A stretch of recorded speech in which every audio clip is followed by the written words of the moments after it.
Innal hamdalillah nasta'inuhu wa nastaghfiruh wa nu'minu bihi wa natawakkalu alayhi wa na'udzu bihi min shururi anfusina wa min sayyiati a'malina.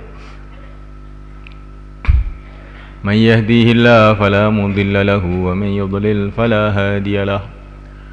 Asyhadu an la ilaha illallah wahdahu la syarika lahu wa asyhadu anna sayyidana wa maulana wa habibana Muhammadan abduhu wa rasuluh. Allahumma salli wa sallim wa barik alaihi wa ala alihi wa ashabihi wa tabi'ina lahum bi ihsanin ila yaumiddin, amma ba'd. Faqad qala fi kitabihil karim, innal ladzina qalu rabbuna Allah thumma istaqamu tatanazzalu alaihimul malaikatu alla takhafu wa la tahzanu wa abshiru bil jannati allati kuntum tu'adun. Nahnu awliya'ukum fil hayatid dunya wa fil akhirah wa lakum fiha ma tashtahi anfusukum walakum fiha ma tad'un nuzulan min ghafurir rahim. Wa man ahsanu qalan mimman da'a ila Allah wa 'amila shalihan wa qala innani minal muslimin. Hadirin dimuliakan Allah Subhanahu wa taala. Perkara yang paling penting dalam kehidupan manusia di dunia dan akhirat adalah iman, meluruskan iman, menguatkan iman. Keyakinan yang benar kepada Allah Subhanahu wa taala, keyakinan yang benar kepada Rasulullah sallallahu alaihi wasallam, keyakinan yang benar kepada agama Allah, keyakinan yang benar kepada kitabullah, keyakinan yang benar kepada para malaikat Allah, keyakinan yang benar kepada negeri akhirat, keyakinan yang benar kepada takdir Allah Subhanahu wa taala. Bila di dalam hati kita ini ada iman yang sahih, iman yang benar, baru kita ini ada nilai di sisi Allah Subhanahu wa taala. Ada harga di sisi Allah Subhanahu wa taala. Tapi bila seseorang ini tidak ada iman yang sahih dalam hatinya, walaupun dia ini orang kaya, walaupun dia ini orang yang tampan, walaupun dia ini seorang raja, maka sama sekali tidak ada nilainya, tidak ada harganya di sisi Allah Subhanahu wa taala. Dia ini hanya merupakan sampah-sampah saja yang akan dilempar ke dalam api neraka, tidak ada harganya. Tapi bila seseorang ini ada iman yang sahih dalam hatinya, inilah orang yang mulia yang sebenar-benarnya. Raja yang sebenar-benarnya adalah orang yang di dalam hatinya ada iman yang sahih.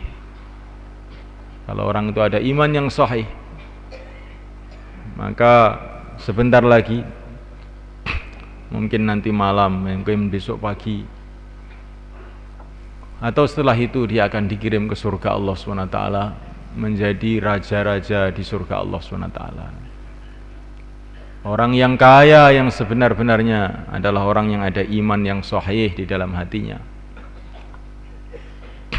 Orang yang ada iman yang sahih, sebentar lagi, mungkin besok, mungkin lusa, atau setelah itu akan dikirim ke surga Allah menjadi orang yang kaya yang tidak ada batas kekayaannya. Hadirin dimuliakan Allah SWT. Orang yang beruntung, yang sebenar-benarnya beruntung adalah orang yang iman, imannya sahih kepada Allah SWT, iman sahih kepada Rasulullah SAW. Sebentar lagi dia akan dikirim ke surga, menghadap kepada Allah, dapat ridha Allah, berkumpul dengan para nabi, para rasul, para wali-wali Allah. dalam kehidupan yang kekal abadi yang selama-lamanya. Tapi bila iman tidak ada atau iman tidak sahih, sudah tidak ada nilainya apa-apa. Memuliakan Allah Subhanahu wa taala, maka kita perlu lagi dan lagi mendengarkan pembicaraan masalah iman, berbicara masalah iman, usaha iman, mencari pengalaman iman.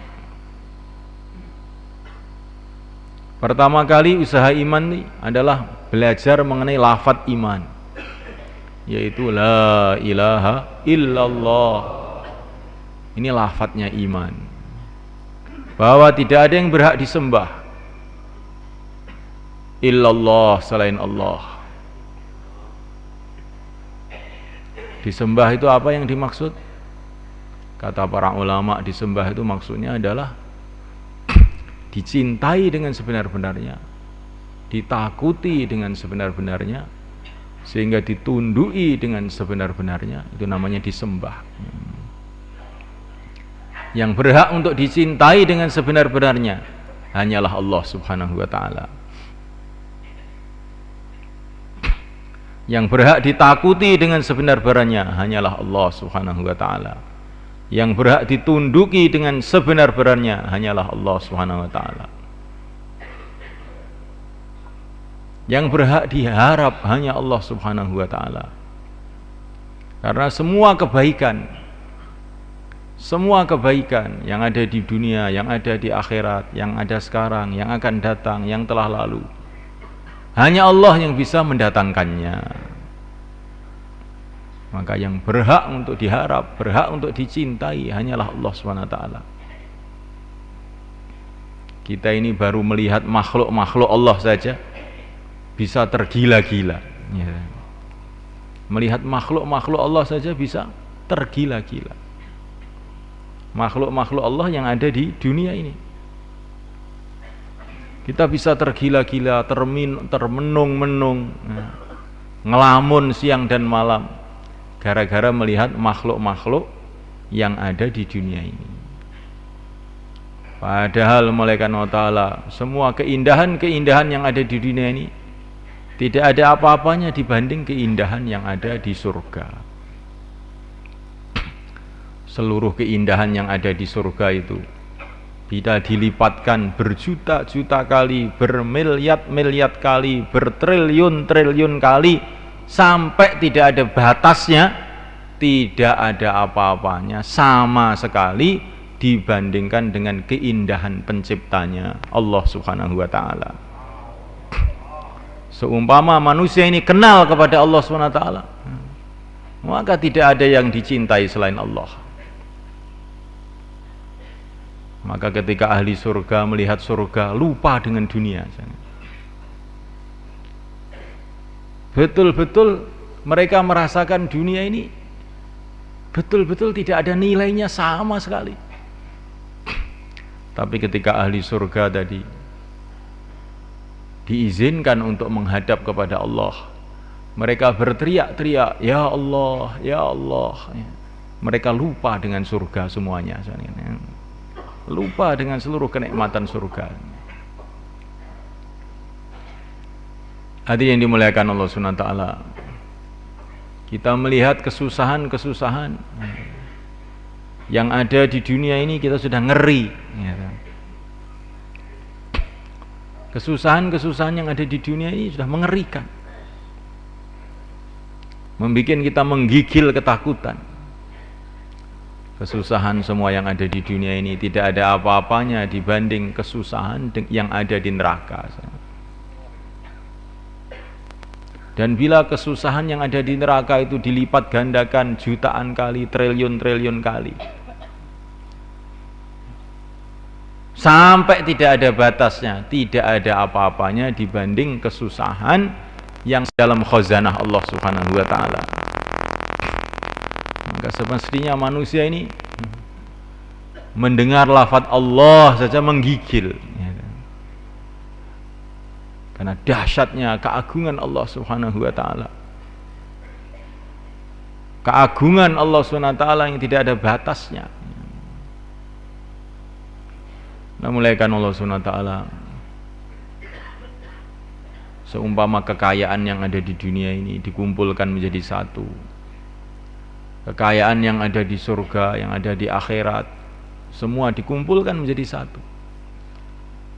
Ini tidak ada apa-apanya. Ini baru satu tetes dari kekayaan yang tersimpan di dalam khazanah Allah, di dalam gudang Allah Subhanahu wa taala. Maka semestinya manusia ini berharap kepada kekayaan Allah SWT melebihi harapannya kepada apa saja. Kalau saya taat kepada Allah, beres. Allah itu maha kaya. Kalau saya dicintai oleh Allah SWT, beres. Allah itu maha kaya. Mulaikan Allah SWT, kalau orang itu dicintai oleh seorang raja, maka dia akan merasa dalam hatinya, beres saya sudah.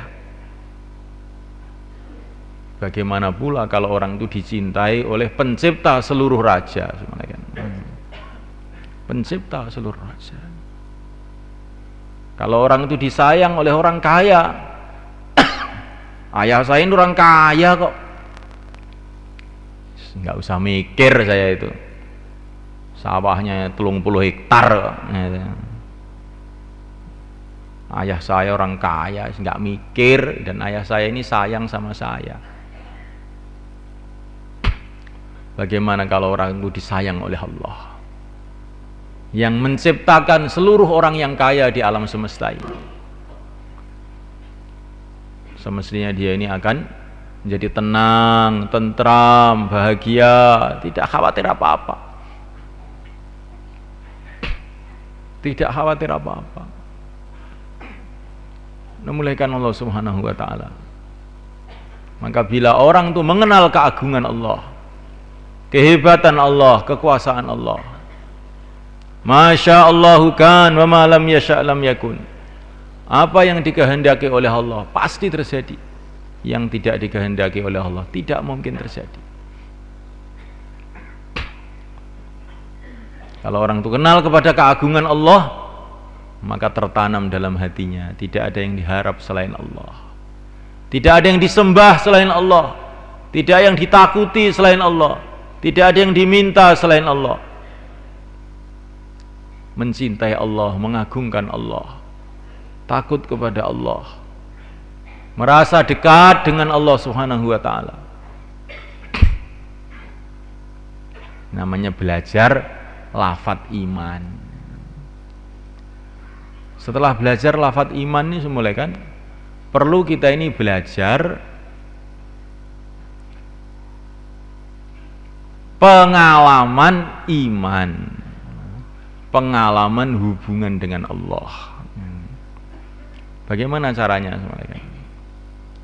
Di saat-saat keadaan itu mengajak kita untuk terkesan dengan makhluk, kok kita ini tetap tidak terkesan dengan makhluk, hanya tawajuh kepada Allah, zahir batin, saat itu nanti kita dapat pengalaman iman. Jadi cari pengalaman iman itu begini caranya. Di saat suasana-suasana semua itu mengajak kita untuk tawajuh kepada makhluk, berharap kepada makhluk, takut kepada makhluk, terkesan dengan keadaan, kok kita ini tawajuh terus kepada Allah, nanti pasti kita akan dapat pengalaman iman. Ini ceritanya dalam Al-Quran banyak. Ketika seorang ahlul iman dari keluarga Fir'aun, rajulun mu'minun min ali Fir'aun, dalam surat Ghafir,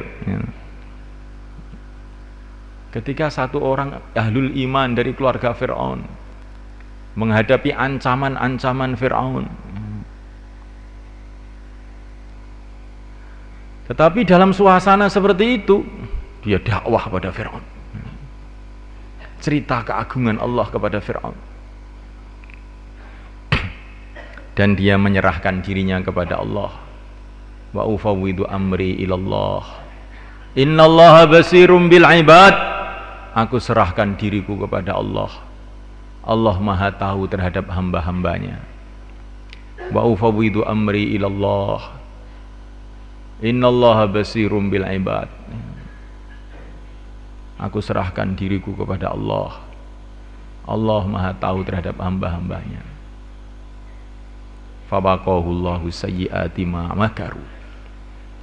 Ketika orang iman dari keluarga Fir'aun tadi dalam suasana semua itu mengajak takut kepada makhluk, tapi dia ini tidak takut.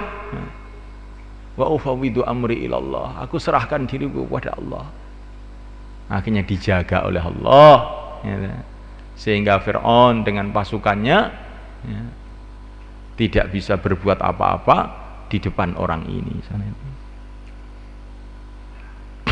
Ini ceritanya banyak. Para nabi, orang-orang iman dahulu, para sahabat diceritakan dalam Al-Quran.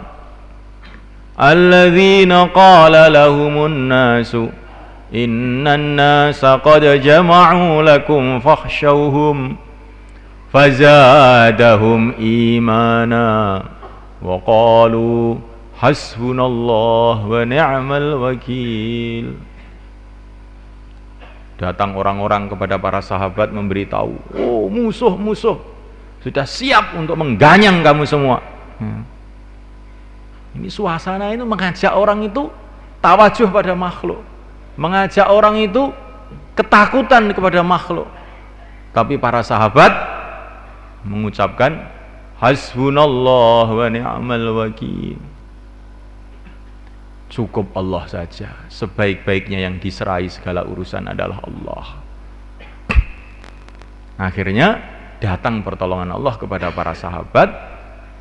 Yang dikhawatirkan, yang ditakut-takutkan tadi ternyata tidak bisa apa-apa.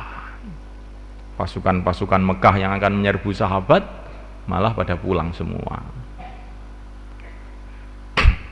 Ini pengalaman para nabi dulu, pengalaman para sahabat dulu. Suasana mengajak untuk tawajuh pada makhluk, kok tidak mau tawajuh sama makhluk, tetap tawajuh pada Allah. Alamat ini akan dapat pengalaman iman.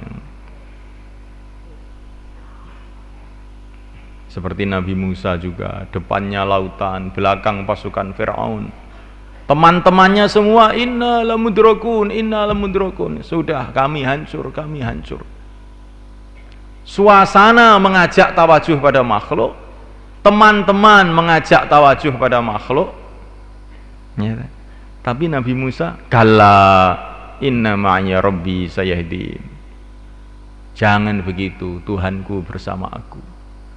Inna ma'ya rabbi, Tuhanku bersama aku. Dia akan memberikan petunjuk pada aku. Akhirnya datang pertolongan Allah kepada Nabi Musa, lautan dibelah menjadi jalan raya. Kalau dalam bayan begini mulai kan, memang semua mengajak tawajuh pada Allah, ya enggak? Semua mengajak tawajuh pada Allah, terus kita tawajuh pada Allah, ini bagus. Tapi yang lebih bagus lagi kalau kita ingin dapat pengalaman, suasana mengajak, ya, tawajuh pada makhluk, suasana mengajak berharap pada makhluk, takut pada makhluk, kok kita tetap tawajuh pada Allah. Nanti kita dapat pengalaman.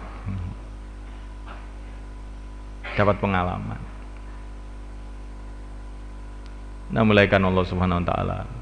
Ini orang mau jaulah. Ketika mau berangkat, tiba-tiba istrinya berteriak-teriak, "Pak, ada apa? Ini anak kita hilang, Pak." Loh, hilang? Nah, bagaimana kok bisa hilang? Ya nggak tahu, tadi jalan-jalan di depan tuh saya cari kemana-mana nggak ketemu. Lah saya mau jaulah. Lah penting jaulah apa penting anak? Katanya istrinya. Dia merenung. Kalau sudah ditanya begitu bagaimana kira-kira? Penting jauh lah apa penting anak? Bingung ini. Bayan 20 tahun ini jadi lupa semua, ya kan? Direnungi. Penting jauh lah katanya. Penting jauh lah, karena jauh lah ini perintah Allah. Kalau saya menjalankan perintah Allah, nanti akan dapat ridho Allah, dapat pertolongan Allah. Langsung jauhlah. Setelah jauhlah taskil, bentuk jamaah.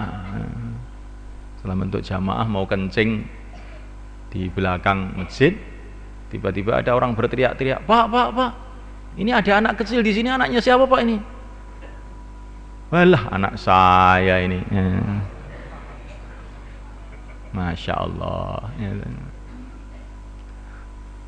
Jadi orang itu kalau suasana itu mengajak kepada makhluk, kok dia tetap tawajuh kepada Allah, itu nanti dia dapat pengalaman macam-macam itu.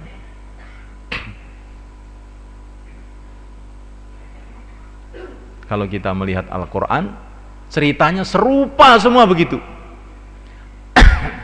Kapan pertolongan Allah datang pada para nabi, para rasul, para sahabat, para wali-wali Allah zaman dulu, ketika suasana mengajak kepada makhluk tapi mereka tetap tawajuh pada Allah.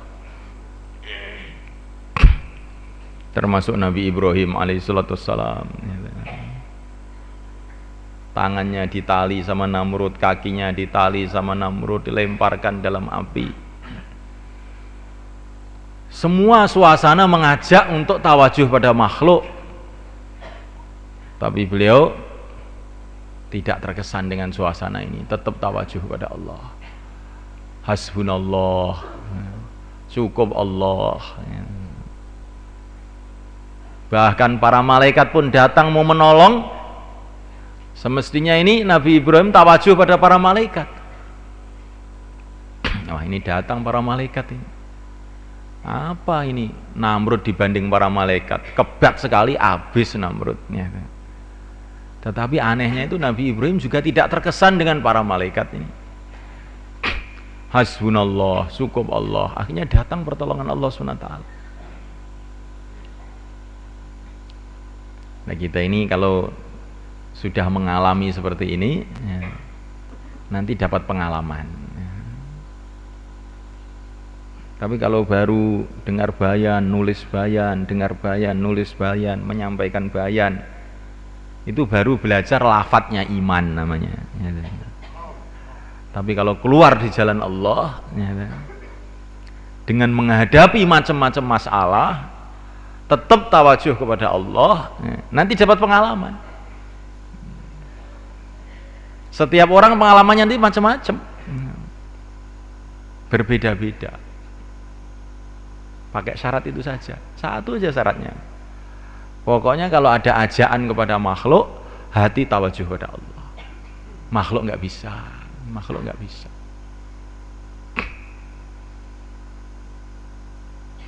Nah, mulaikan Allah Subhanahu wa taala.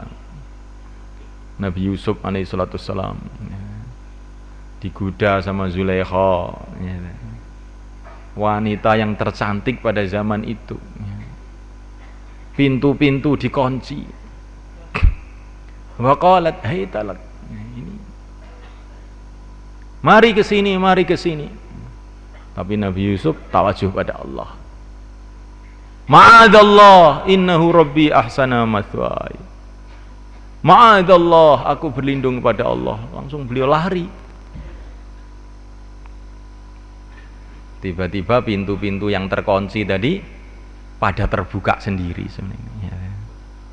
Jadi orang itu kalau tawajuh pada Allah itu, walaupun suasana sudah mau kejungkir itu ya, ada aja jalan keluarnya. Ada aja jalan keluarnya. Tapi kemudian Zulaikha bikin masalah, bikin fitnah-fitnah, laporan kepada suaminya, ini Yusuf ini dia menggoda saya, macam-macam. Akhirnya apa yang terjadi semalekan? Nabi Yusuf orang tawajuh pada Allah, Tiba-tiba itu ada bayi di rumah itu ngomong. Yang biasanya nggak pernah ngomong lo ngomong. Bayi masih digendong belum bisa ngomong tahu-tahu ngomong. Itu Yusuf itu kalau bajunya sobek dari depan berarti Zulaikha bener. Kalau sobek dari belakang Zulaikha salah, yang bener Yusuf. Ternyata sobeknya bajunya Nabi Yusuf itu dari belakang. Akhirnya suaminya Zulaikha ini paham, oh istri saya yang keliru. Istri saya yang keliru. Jadi orang itu kalau dituduh macam-macam itu nggak usah mengelak, tawajuh aja sama Allah, ma'adallah, tawajuh pada Allah. Nanti ada yang membela sendiri. Sampai bayi pun bisa membela nanti. Ini orang dakwah begini, bikin masalah, bikin kerusakan, bikin astagfirullahaladzim. Tawajuh pada Allah saja. Nanti kan orang lain yang Allah gerakkan untuk membela. Nanti bisa bayi-bayi ngomong nanti. Loh, salahnya orang di masjid itu apa toh Pak? Kok dimarah-marah itu salahnya itu apa? Lah iya, ya gak salah apa-apa loh. Akhirnya ya. Orang di masjid kok dimarah-marah itu loh salah apa? Dia nggak minta uang, nggak minta apa ya, bekal sendiri-sendiri. Lah iya, salah apa ya? Saya sendiri nggak tahu salahnya. Jadi sudah mulai kan Allah Ta'ala, kalau suasana kita ini mengajak untuk tawajuh pada makhluk, tawajuh pada Allah, nanti kita ini dapat pengalaman-pengalaman.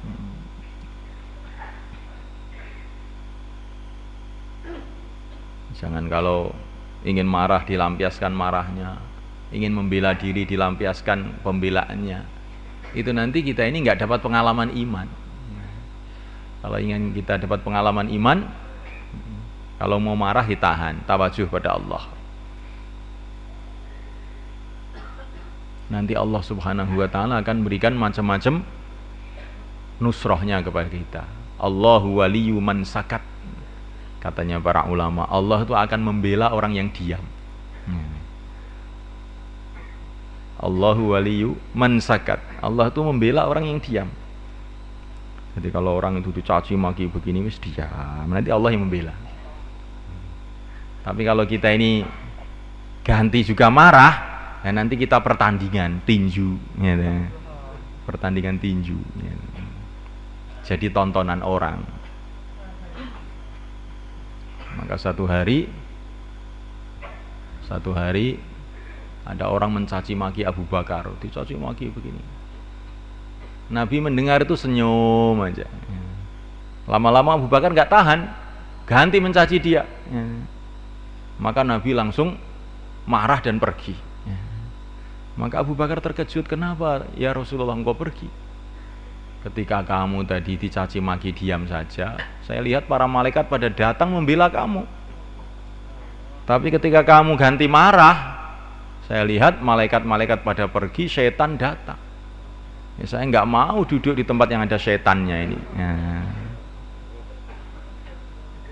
Nah kalau malaikat datang itu alamat hidayah akan datang. Karena malaikat ini makhluk-makhluk suci. Nah kalau setan datang, siapa yang akan datang? Yang akan datang adalah dhalalah, kesesatan. Makanya wongis dielek-elek, meneng wae. Kamu kok diam saja? Mang ini belajar diam kok Pak. Ya. Saya itu ngengkel itu sudah lama, berpuluh-puluh tahun saya sudah biasa ngengkel. Saya ingin belajar diam sekarang ini. Ya. Allahu waliyyu man sakat. Allah akan membela orang yang diam. Jadi memuliakan Allah Subhanahu wa Ta'ala, ini namanya belajar pengalaman iman. Nah, orang itu kalau sudah dapat pengalaman mantep. Tapi kalau belum dapat pengalaman, walaupun sudah pandai bayan, pandai mudzakarah. Ya, tapi kalau belum pernah dapat pengalaman, nah ini nanti imannya itu masih meyar-meyor. Ya, maka para sahabat ini begitu belajar iman, lafadznya iman, la ilaha illallah, kemudian oleh Nabi diterjunkan dalam perjuangan, sehingga mereka dapat pengalaman macam-macam, diterjunkan dalam perjuangan. Akhirnya mereka menghadapi masalah sini, masalah sana. Oleh Nabi dikasih arahan tawajuh pada Allah. Ya ayyuhalladzina amanu aminu, hai orang yang beriman, tawajuh pada Allah. Jangan terkesan dengan makhluk, tawajuh hati pada Allah. Akhirnya semulai kan para sahabat dapat macam-macam pengalaman sehingga imannya mantap. Bukan cerita pengalaman orang lain, pengalaman masing-masing dia sendiri. Berbeda dengan Bani Israel. Bani Israel itu melihat pengalaman orang lain, melihat pengalamannya Nabi Musa, melihat pengalamannya Nabi Harun. Tapi mereka sendiri ini karena tidak mau berjuang, nggak dapat pengalaman. Sehingga ketika ditinggal Nabi Musa 40 hari saja sudah pada menyembah berhala, ya kan? Pada menyembah berhala, ditinggal 40 hari aja sudah pada menyembah berhala. Karena mereka ini nggak punya pengalaman masing-masing, itu nggak punya, karena nggak mau berkorban. Sehingga ketika dinasihati Nabi Harun, kamu jangan menyembah berhala, maka mereka mengatakan, kami akan terus menyembah berhala, kecuali kalau nanti Musa sudah datang. Kalau Nabi Musa sudah datang, ya saya salat lagi. Kalau Nabi Musa belum datang, ya saya tetap menyembah berhala. Karena yang mereka lihat itu mukjizat-mukjizat Nabi Musa, kehebatan-kehebatan Nabi Musa. Mereka sendiri ini karena tidak ada pengorbanan, tidak punya pengalaman iman sendiri. Ya seperti kadang-kadang kita sekarang ini, umpama Rasulullah masih ada gitu, apa 4 bulan siap mati sekarang juga saya. Tapi Rasulullah sudah nggak ada, Abu Bakar sudah tidak ada.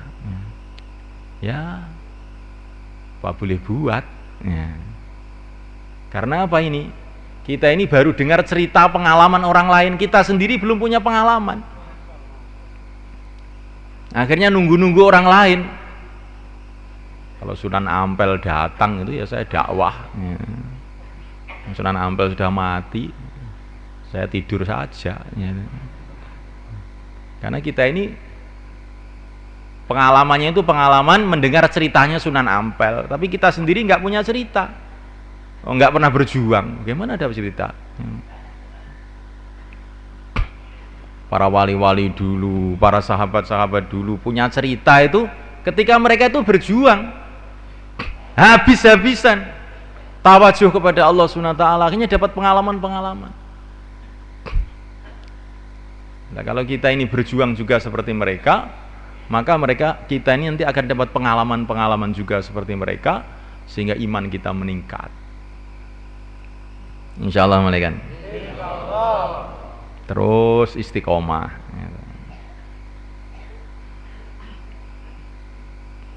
Teman ada, teman nggak ada, orang menerima, orang tidak menerima, keadaan sehat, keadaan sakit, keadaan berat, keadaan ringan, terus jalan dengan istiqomah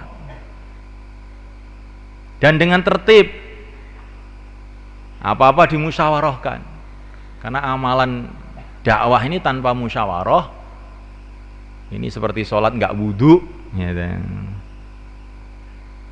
dakwah itu harus pakai musyawarah. Apa-apa dimusyawarahkan, jangan pakai pikiran sendiri. Nah mulaikan Allah Subhanahu wa ta'ala Maka ini penting kita sadari. Amal itu kalau amal istimai, amal bareng-bareng itu harus musyawarah. Wa amruhum syura bainahum. Terus istiqomah dengan musyawarah, terus istiqomah. Nanti lama-lama dapat pengalaman sehingga iman kita naik. Nah, tandanya iman naik itu bagaimana? Tandanya itu mulai seneng dengan sholat. Bukan sholat, seneng dengan sholat. Punya keyakinan di dalam hati dengan sholat saya selesai masalah. Nanti kalau saya sholat selesai masalah. Ini tandanya iman. Benar. Karena sholat ini menghadap kepada Allah, pencipta alam semesta, penguasa dunia akhirat. Saya ada masalah dengan ayah saya, Pak. Ayah kamu itu yang memegang hatinya Allah, kamu sholat. Mertua juga begitu, Pak. Itu istri saya itu dipengaruhi mertua saya. Oh begitu. Mertua kamu, istri kamu, hatinya di tangan Allah. Kamu sholat. Tapi kalau sholat tawajuh kepada Allah, jangan tawajuh sama mertua. Nanti karena ada masalah dengan mertua, mulai Allahu Akbar sudah mertua. Dalam hatinya itu nggak merasa menghadap pada Allah, menghadap pada mertua. Akhirnya tidak ada nilainya sholatnya itu tadi.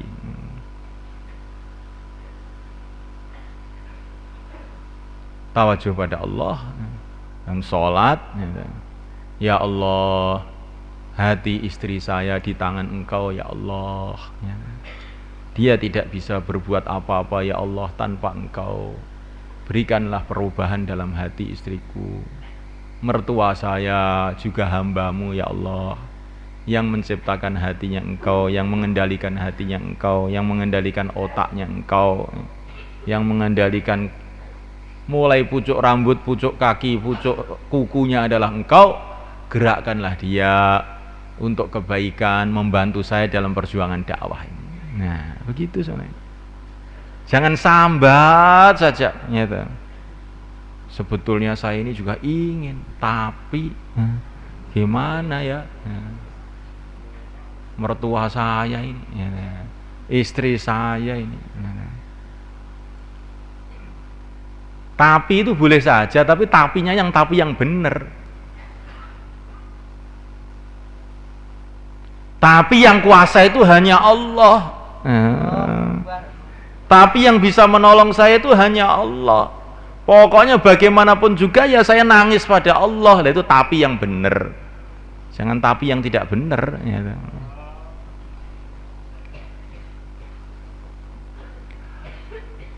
Nah, mulaikan Allah Subhanahu wa taala sholat untuk menyelesaikan masalah. Orang dikasih kesempatan menghadap pada Allah 5 kali, kok masih bingung saya banyak masalah. Lebih aja nih. Hamilu hawaijakum alal maktubat. Dalam satu riwayat hadis, bawalah hajat-hajat kamu itu di dalam sholat-sholat fardu. Wah, ini Allahu Akbar, kesempatan menyelesaikan masalah saya ini. Nah, gitu loh. Ini kesempatan menyelesaikan masalah ini. Menghadap pencipta alam semesta, penguasa jagat raya. Selesai masalah ini. Kalau orang menghadap kepada Allah, kemudian dia ini dalam hati ada rasa belum cukup untuk menyelesaikan masalah dia, maka imannya berarti sudah rusak. Rusak, gawat, rusak berat ini namanya. Menghadap kepada Allah kok belum merasa bisa selesai. Lah siapa yang akan bisa menyelesaikan kalau Allah nggak menyelesaikan?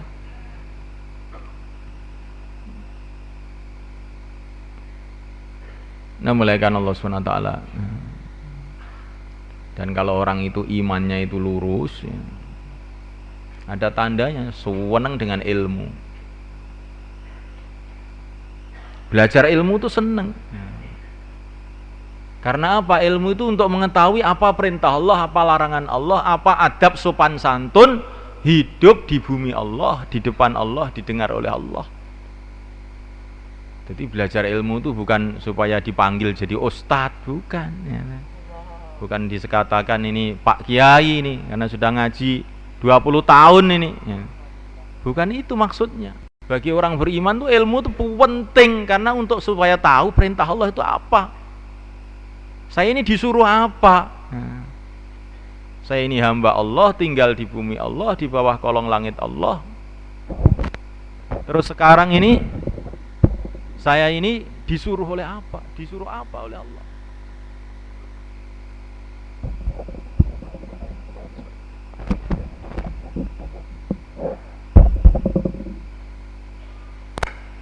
Ini pentingnya ilmu itu di situ tuh semulaikan. Jadi ilmu ini bukan untuk anak-anak kecil, bukan untuk santri saja. Ya. Untuk seluruh orang beriman ilmu itu penting. Ya. Ilmu itu penting. Baik ilmu masail maupun ilmu fadhail ya penting. Sekemampuannya kita harus ada semangat untuk mencari ilmu.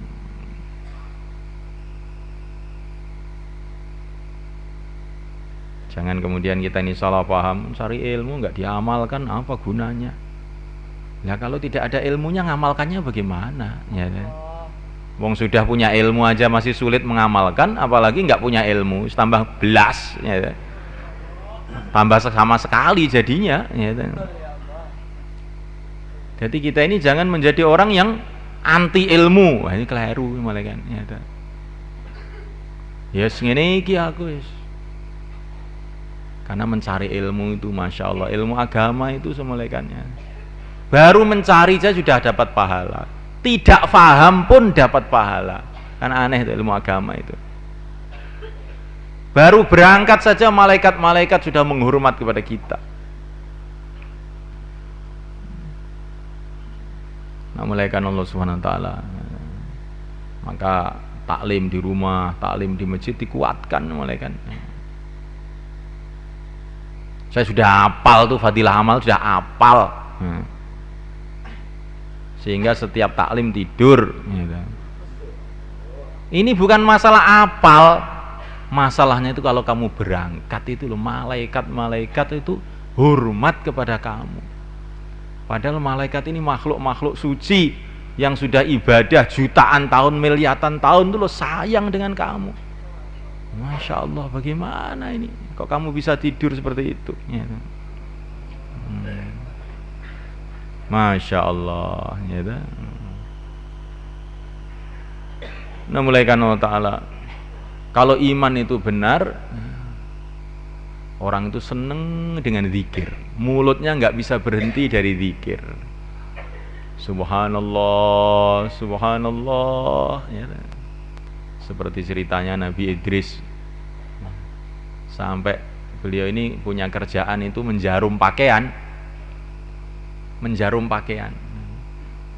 sambil menjarum ini Subhanallah, Alhamdulillah, wala ilaha illallah, Allahu Akbar. Tahu-tahu iblis datang iri, ini orang jarum pakaian zikir terus. Iblis ini mengangkel ini iblis ini.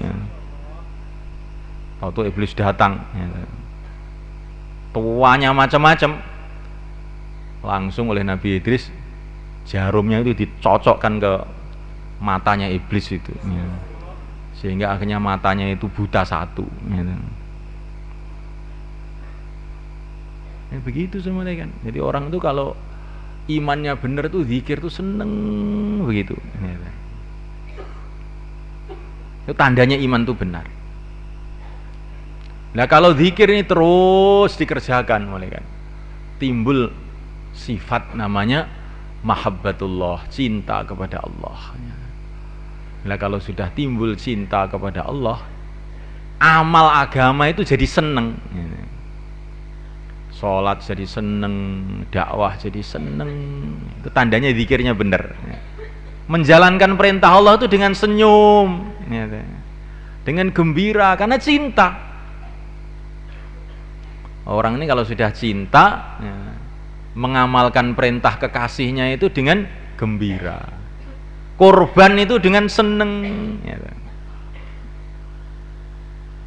Seperti orang tua ya, seperti seorang suami cinta sama istrinya, maka dia bertungkus lumus kerja 40 tahun bisa membangun rumah, gembira, alhamdulillah saya sudah bisa membikinkan rumah untuk istri saya. Loh, kan aneh kan ya. Jadi korban itu gembira, itu orang itu kalau cinta itu seperti itu, korban itu gembira. Saya sudah bisa membelikan sepeda motor untuk anak saya. Loh, padahal yang naik itu anaknya, tapi yang gembira itu malah ayahnya, kan aneh itu. Ini kalau orang sudah sayang sama anak seperti itu. Lah kalau orang sudah cinta sama Allah, kan, masya Allah, amal agama itu nikmat, sampai nggak teringat pahalanya. Amal itu sendiri sudah dianggap satu kebahagiaan. Seperti Sayyidina Abu Bakar, korban semua habis, laporan sama Nabi, ya Rasulullah, yang bisa saya korbankan hanya ini, sudah habis, nanti kalau ada lagi mau saya korbankan lagi. Nah, ini orang itu kalau cinta itu korban itu seneng ya. Alhamdulillah bisa korban ya. Tapi kalau belum ada mahabbatullah, kecintaan ini, amal juga, tapi dengan melerut, ya, dengan cemberut, dengan berat. Ya. Nah, dulu para sahabat ini cintanya ini sudah luar biasa. Cintanya kepada Allah, cintanya kepada Rasul. Ya. Sehingga amal itu dengan gembira.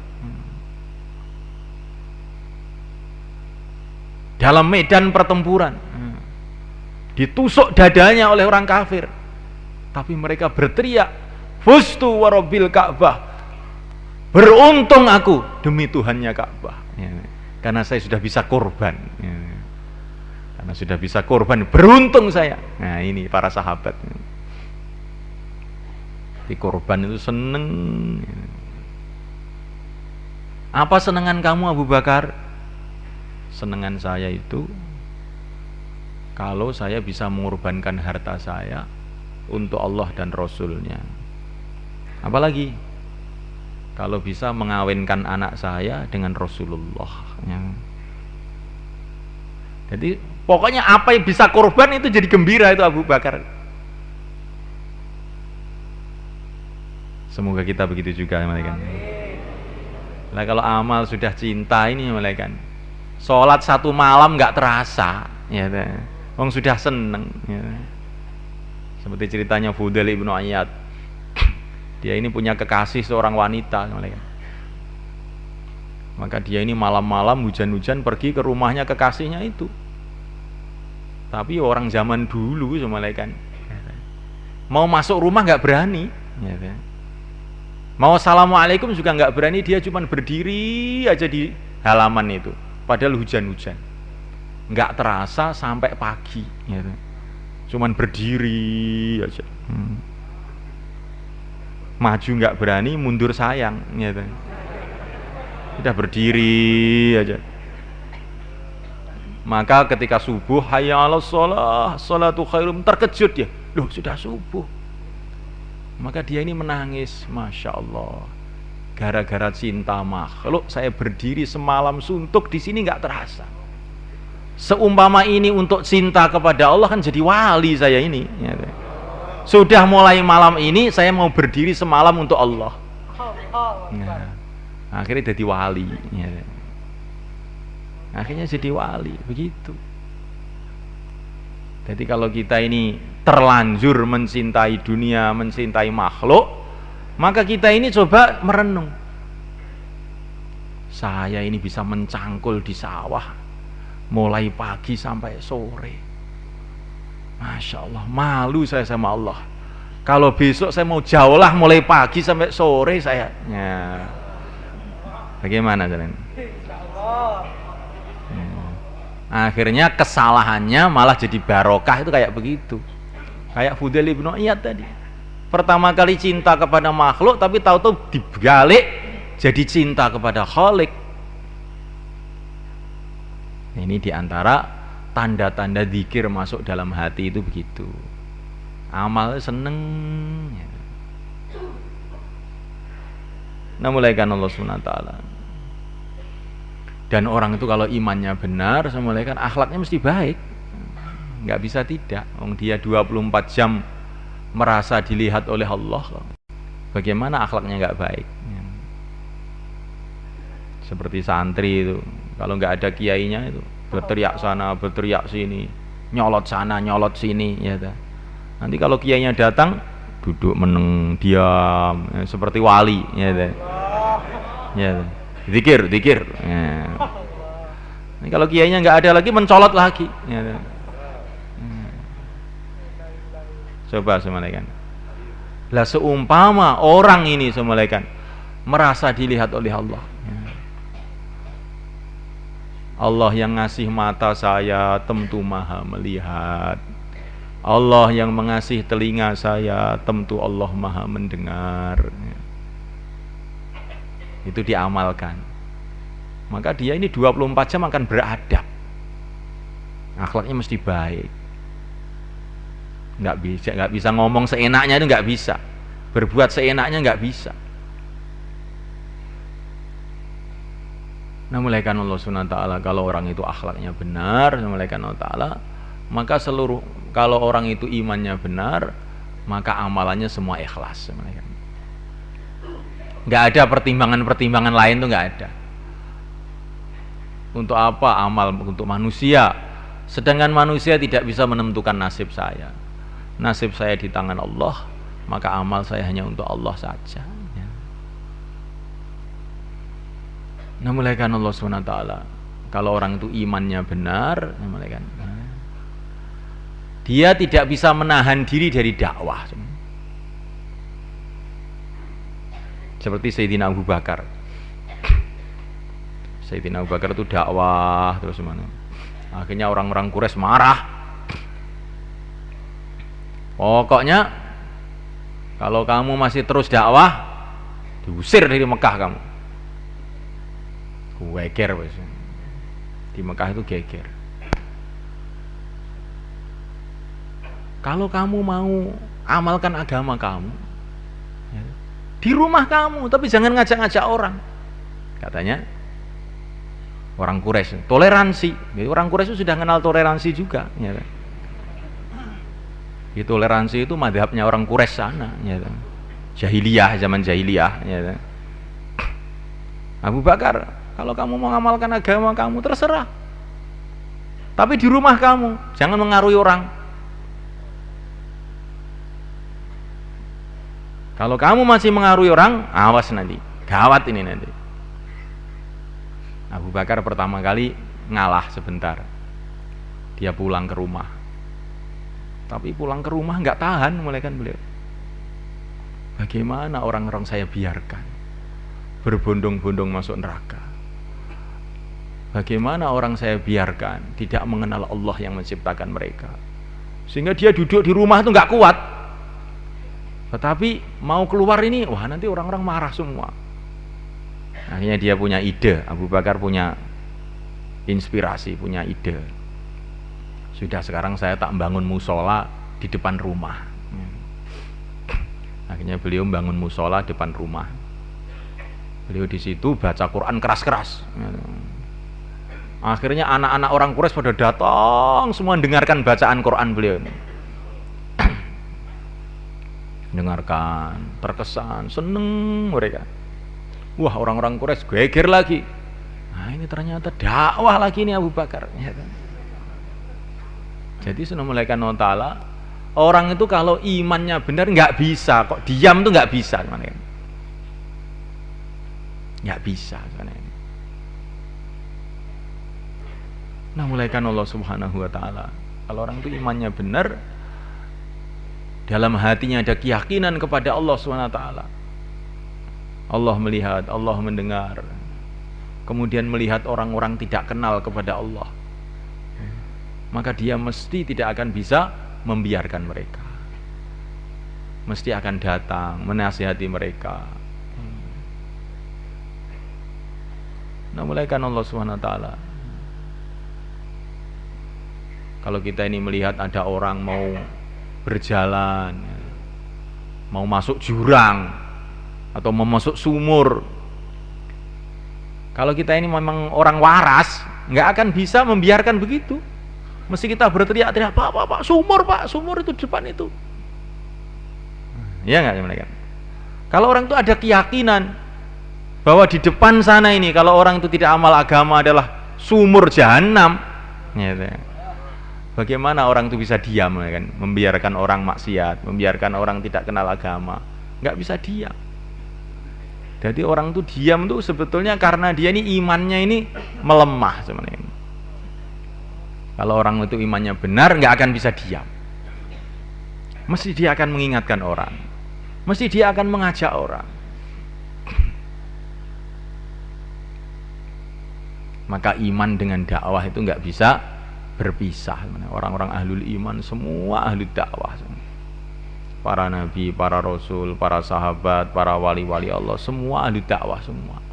Wal mu'minuna wal mu'minatu ba'duhum awliya'u ba'd ya'muruna bil ma'rufi wa yanhauna 'anil munkar. Orang iman laki-laki maupun wanita saling bantu-membantu satu sama lain. Bentuknya bagaimana bantu membantunya itu? Di antara bentuknya adalah ya'muruna bil ma'rufi wa yanhauna 'anil munkar, mengajak pada kebaikan, melarang kepada dari kemungkaran. Nah, mulai Allah taala. Dakwah ini penting, mulai kan. Kemarin Maulana Mustaqim hafizahullah, beliau mengatakan wujudnya agama itu adalah dengan dakwah. Untuk menjaga agama begitu juga harus dengan dakwah. Wujudnya pertanian dengan kerja namanya kerja pertanian. Begitu juga untuk menjaga pertanian bagaimana? Ya kerjanya, ya pertanian itu sendiri juga. Untuk mewujudkan perdagangan maka perlu ada kerja namanya kerja perdagangan. Lah untuk supaya menjaga perdagangan itu sendiri bagaimana? Ya harus ada kerja namanya perdagangan itu diteruskan. Jadi kalau semulaikan kita ini bertani, sudah wujud kerja pertanian. Wujud kerja pertanian 100 tahun, 500 tahun. Karena kita sudah kerja pertanian terus-menerus turun-menurun 500 tahun. Nah, sekarang ini kerja pertanian sudah kita buat selama 500 tahun. Oleh karena itu, sekarang kita sudah tidak perlu kerja pertanian lagi. Ya. Maka kita tidak perlu kerja pertanian lagi. Akhirnya jadi apa yang jadi? Yang terjadi apa kira? Ya langsung sawah-sawah kita bertahap-tahap akan rusak semua. Seperti kita sekarang ini di Jawa ini. Dulu Wali Songo sudah dakwah tungkus lumus siang malam selama 40 tahun sehingga seluruh orang Jawa telah masuk Islam. Oleh karena itu sekarang sudah tidak perlu dakwah lagi, ya. Begitu sebenarnya. Saya ini sudah makan selama 40 tahun. Maka oleh karena itu mulai hari ini kita sudah tidak perlu makan lagi. Nah, sudah terlalu lama kita makan ini. Begitu semulaikan. Ya. Jadi semulaikan untuk supaya kita ini bisa hidup, asbabnya ya makan minum itu. Untuk meneruskan hidup ya asbabnya makan minum itu juga. Ini ketentuan Allah, sunnatullah untuk manusia. Untuk mewujudkan agama perlu dakwah. Untuk meneruskan wujudnya agama ini juga harus terus dakwah, terus dakwah. Dakwah ini kerja permanen umat. Sebagaimana ibadah juga kerja permanen umat. Jadi umat Islam ini kerja permanennya itu dua, ya ibadah, ya dakwah. Dua-duanya. Mulai awal.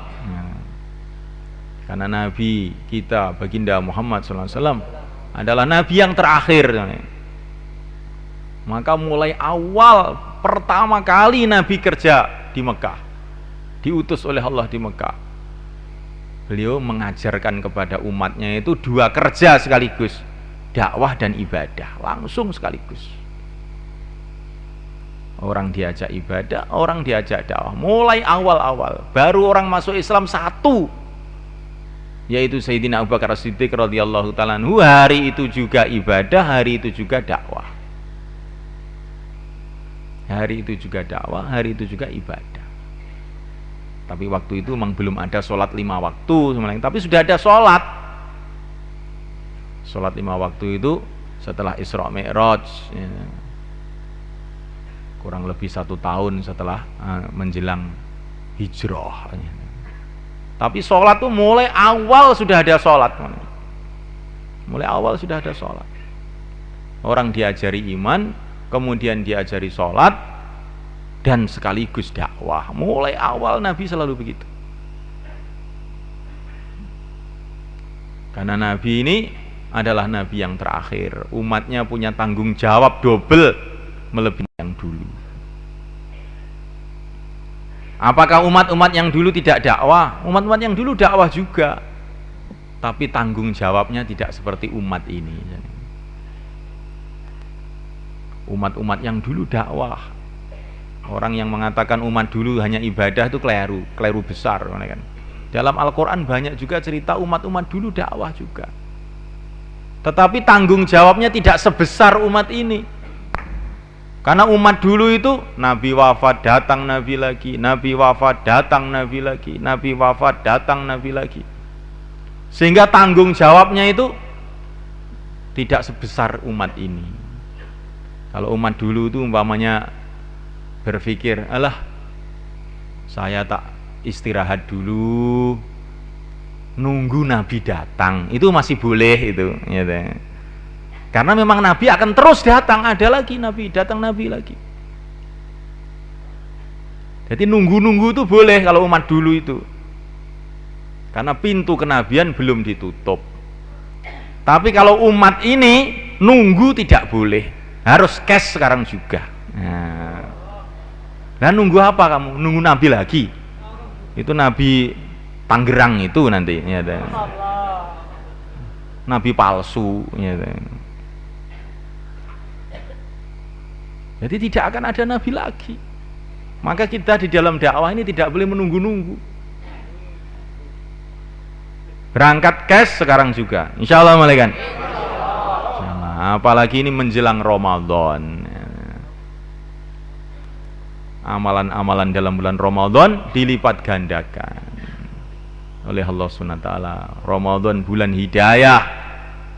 Banyak sekali hidayah-hidayah besar datang dalam bulan Ramadan. Oleh karena itu semulaikan Allah Ta'ala, Ramadan ini kita jadikan bulan ibadah juga bulan dakwah. Begitu Nabi dulu menggunakan Ramadan. Ramadan untuk iktikaf, Masya Allah, jungkung ibadah. Tapi Ramadan juga untuk keluar jalan Allah, pergi ke Badar, Fathu Makkah. Bulan Ramadan juga, seluruh orang Mekah masuk Islam dalam bulan Ramadan. Jadi Ramadan itu jangan ada pikiran poso ya sing pokoknya karo keluarga ning omah, menikmati bulan puasa. Nah, mulai kan Allah SWT menikmati bulan puasa itu dengan cara yang ditunjukkan oleh Rasulullah SAW. Ini namanya menikmati bulan puasa. Kalau puasa di rumah itu sudah biasa, ya. Tapi kalau puasa di jalan Allah, itu baru luar biasa. Insyaallah, malaikat. Nikmatnya nanti tambah lagi, malaikat. Nikmatnya tambah lagi. Maka bulan Ramadan, bulan ibadah, bulan dakwah, bulan memakmurkan masjid, bulan silaturahim. Karena dalam bulan Ramadan ini hati-hati manusia dilunakkan oleh Allah. Kesiapan umat untuk menerima hidayah itu tambah besar dalam bulan Ramadan. Oleh karena itu kita gunakan bulan Ramadan itu untuk keluar di jalan Allah. Insyaallah malaikat. Maka yang niat 40 hari sekarang dinaikkan jadi 4 bulan. Silakan berdiri malaikat. Monggo. Nah, silakan malaikat. Yang mau keluar 4 bulan malaikat. 4 bulan. Langsung ke sana malaikat. Yang mau keluar 4 bulan 40 hari, silakan ke sana. Selatan semua. Monggo Pak, si badhe medal Pak, sekawan dosa dinten, sekawan wulan, monggo jumeneng sedaya. Ramadan, nggih. Kathah rencang-rencang kita sing wingi Ramadan tesih teng mriki, nggih. Sakniki pun dipanggil oleh Gusti Allah, gitu. Kesempatannya. 4 bulan, 40 hari. Nah, silakan, mulaikan.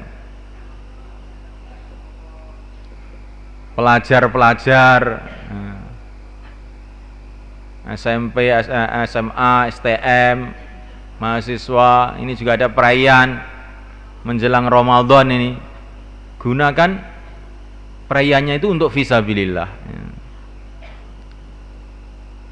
Monggo Pak, 4 bulan, 40 hari, pinten dinten mawon Pak, pinten dinten mawon monggo jumeneng.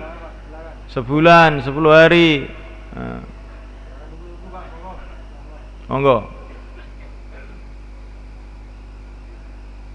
Pinten dinten mawon jumeneng idul sedaya Pak. Nggih.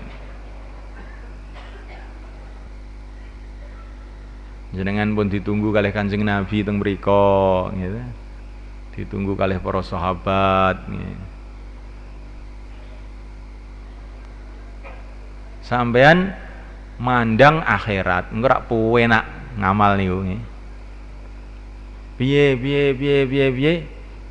Piye sawahku, piye omahku. Abot yang ngoten niku Pak nggih, gitu. Tapi piye akhiratku engko enteng, gitu. Nek wong iki muni piye akhiratku, ngamal enteng. Tapi wong mikir piye donyaku, lha engko dadi abot.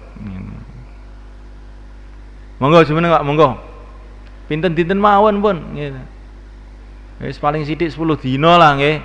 Ben awal Ramadan iki ben imane niku dikencengi, ya. Monggo.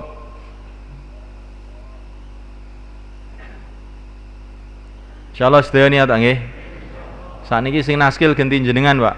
3-3 sekawan-sekawan, monggo. Monggo 3-3 sekawan-sekawan mudzakarah ganti sing naskil jenengan, gitu. Ketoke mandi-mandi sampeyan iki naskile. Monggo.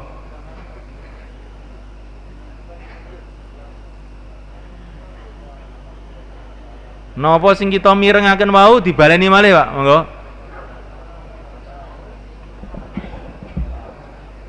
Apa yang kita dengar tadi, kita ulang-ulang.